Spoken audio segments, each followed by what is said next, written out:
Welcome to CMC channel అండి. ఇప్పటి వరకు మీ నా ఛానల్ సబ్స్క్రైబ్ చేయకపోతే దయచేసి సబ్స్క్రైబ్ చేయండి, లైక్ చేయండి, షేర్ చేయండి. మన ఎండాకాలం సెలవుల్లో పిల్లల గురించి మనం చెప్పుకోవాలి అంటేను వాళ్ళకి ఈ కథ చెప్పండి. ప్రవర్తన, మాట మీద మనిషి యొక్క క్యారెక్టర్ ఆధారపడి ఉంటుందన్నమాట. ఇది బొమ్మరిల్లు, బాలమిత్రో, చందమామో తెలియదు. చాలాసార్లు విన్న కథ, మనం అన్న కథ, అనుకున్న కథ. ఈ కథ మీతోటి నేను షేర్ చేసుకుంటున్నాను. ఈ కథలో ఏంటంటే ఒక మహారాజు అడవికి వెళ్తాడు. అడవిలో సైన్యాన్ని అంటే క్రూర జంతువుల్ని వేటాడటానికి వెళ్ళి జనరక్షణ కోసం అక్కడ ఉన్న మునిజనులను రక్షించడానికి అడవిలో తప్పిపోవటం అనేది ఉండదు. మహారాజు వేరే దోవలో ఉంటారు, ఇతర వాళ్ళందరూ ఒక దోవలో ఉంటారు. మహారాజుని వెతుక్కుంటూ ముందు సైనికుడు ఒక అంధుడు, వృద్ధుడు అయిన ఒక అతని దగ్గరకు వచ్చి, ఏమయ్యా ముసలాడా, ఎవరైనా ఇటు వచ్చారా అని అడుగుతాడు. అడగంగానే అతను, నేను అంధుడను బాబు, నేను చూడలేను, మీరు పని చేయండి, కొన్ని యోజనాల దూరంలో ఒక మునిపల్లె ఉంటుంది, అక్కడ మునీశ్వరుడు ఉన్నాడు, ఆయన దగ్గర వెళ్ళి అడిగితే ఆయన ఏమైనా చెప్పే అవకాశం ఉంది మీకు అని చెబుతాడు. సరే అని వెళ్ళిపోతాడు సైనికుడు. తర్వాత సేనాధిపతి వస్తాడు. సేనాధిపతి వచ్చి, మీరు ఎవరైనా రాజు ఇటు రావడం చూడలేదని నాకు అర్థమైంది, ఎందుకంటే మీకు కళ్ళు లేవు కదా, ఎవరైనా వెళ్ళే అలికిడి మీకు ఏమైనా వినిపించిందా అంటాడు. అతని పరిణితి అక్కడ దాకా వచ్చింది. అతను అంధుడు అని మాత్రం గుర్తించాడు, గౌరవం లేదు. లేదు నాయనా, నేను చూడలేదు, కాకపోతే ఇక్కడికి కొన్ని యోజనాల దూరంలో మునిపల్లి ఉంది, అక్కడ మునీశ్వరుని అడగండి, ఆయన ఏమైనా చూశాడేమో అని చెప్తాడు నమ్రతగా. అతను కూడా వెళ్ళిపోతాడు. అతని వెనకాల మంత్రి వస్తాడు.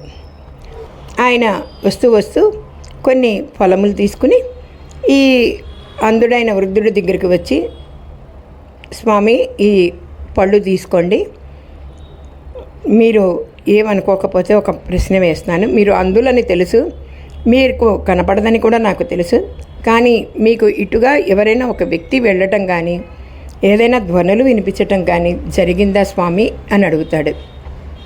అడిగితే ఫలములు తీసుకొని, లేదు నాయన, ఇక్కడికి అదే సమాధానం చెప్తాడు. కొన్ని యోజనాల దూరంలో ఒక మునిపల్లి ఉంది, అక్కడికి వెళ్ళండి, వాళ్ళు మీకు చెప్పే అవకాశం ఉంటుంది, నేను చూడలేనని గుర్తించారు కదా అంటాడు.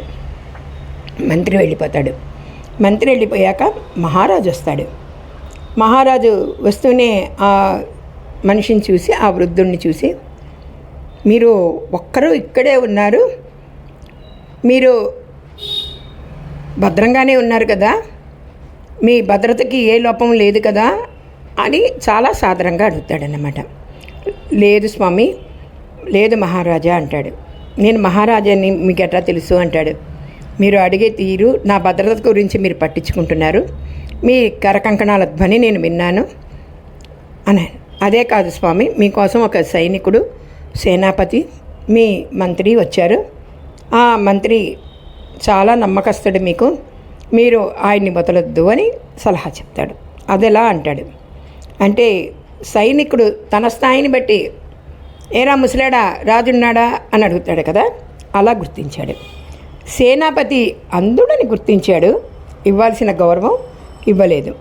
మంత్రి మాత్రం రాజుగారు ఖచ్చితంగా దొరుకుతాడు, ఇతన్ని ఊరికే అడగకూడదు, కాసిన ఫలాలు ఇవ్వాలి. కారణం ఏంటంటే అతను వృద్ధుడు, ఆయన ఆహారం తిన్నాడో లేదో నిజాయితీగా చెప్తాడు అని ఆలోచించి ఆయనకి కొన్ని ఫలాలు తినటానికి ఇచ్చి మహారాజు గురించి ఆయన అడుగుతాడన్నమాట, ప్రశ్నిస్తాడు, వివరాలు కనుక్కుంటాడు.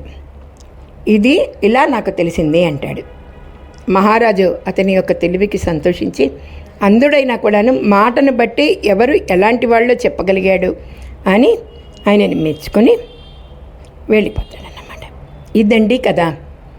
ఈ కథలో మనం అర్థం చేసుకోవాల్సింది మాట తీరు. మాట మన స్థాయిని తెలుపుతుంది.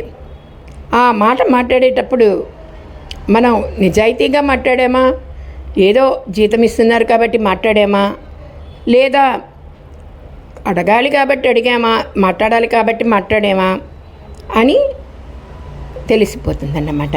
అది అందుడికే తెలిసినప్పుడు కళ్ళున్న మనకి తెలియదా అండి?